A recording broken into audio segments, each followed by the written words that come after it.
Allez, je prends ta question, je suis de bonne humeur. En général, j'évite de faire ce genre de questions, hein. Tout ce qui est projet, t'en penses quoi?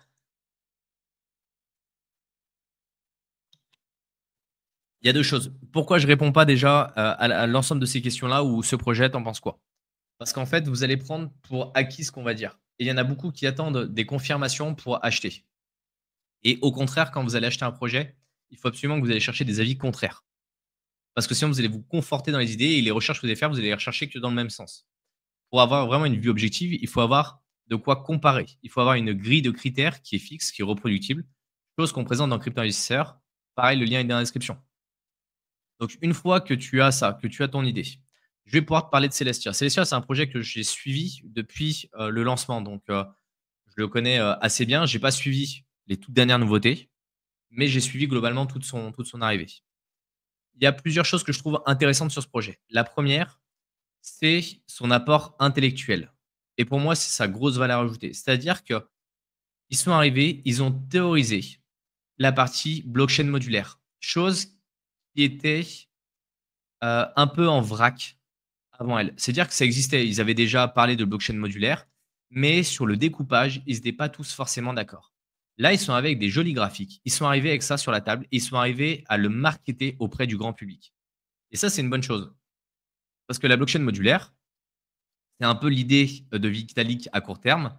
J'en parlais sur le live sur Ethereum, mais c'est quelque chose qui est assez compliqué. Pour la plupart des personnes, ceux qui sont entrés il y a un peu longtemps dans le secteur des cryptos, il y a on va dire 7, 8, 10 ans, ils ont connu que des blockchains monolithiques. C'est-à-dire que la blockchain fait l'ensemble des tâches.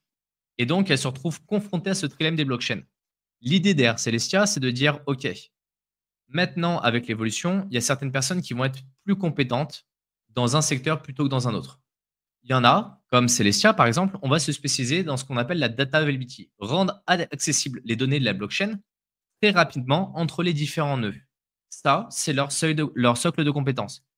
Le problème, c'est que brander ça auprès du grand public, c'est une catastrophe. C'est hyper compliqué. Vous prenez le BNB Greenfield, personne ne le connaît. Les seuls qui connaissent, c'est des mecs qui sont intéressés par la tech, par la data availability.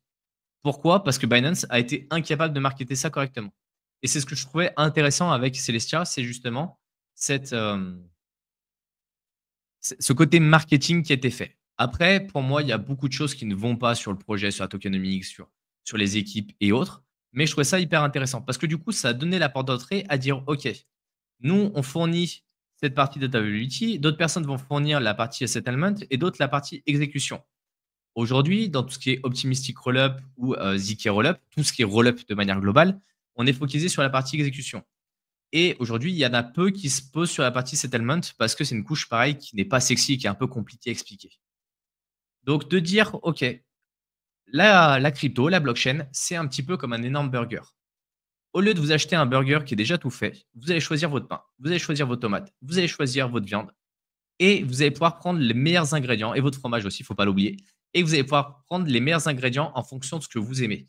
Et deux burgers vont être différents et vont répondre à des besoins différents. Et surtout, ça permet d'avoir des blocs comme des pièces d'un puzzle que vous allez assembler au fur et à mesure du temps. Et si un jour, une pièce du puzzle ne répond plus parfaitement aux besoins, bah, vous allez en mettre une autre à la place. Et c'est là où je trouve que l'intelligence qui a été apportée derrière, je l'aime beaucoup. Après, ça fait beaucoup de bruit sur l'airdrop et autres, et c'est là où je suis moins fan de ce genre de choses.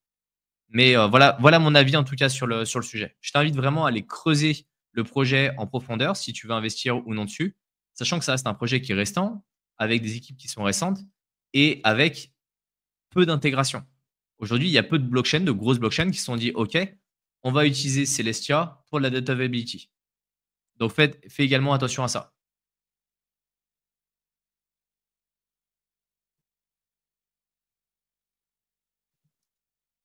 Alors Noémie, au regard des récents problèmes rencontrés par TouchChain, penses-tu que ce projet peut encore jouer un rôle dans l'avenir de Bitcoin et de la DeFi?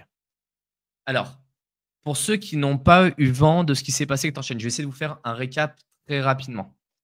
TorChain, à la base, c'est une plateforme qui permet de faire de l'échange natif entre différents actifs.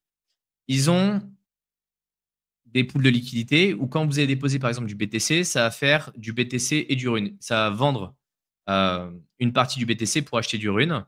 Et au moment où vous allez récupérer vos actifs, on va brûler ces runes pour récupérer vos BTC.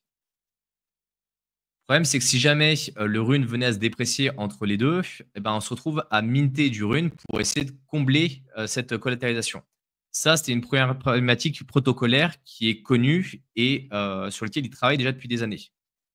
Pour essayer d'apporter plus de valeur, ils ont essayé de sortir d'autres applications qui venaient sur cette partie, plateforme d'échange, sur ce DEX, pour faire de manière très simple.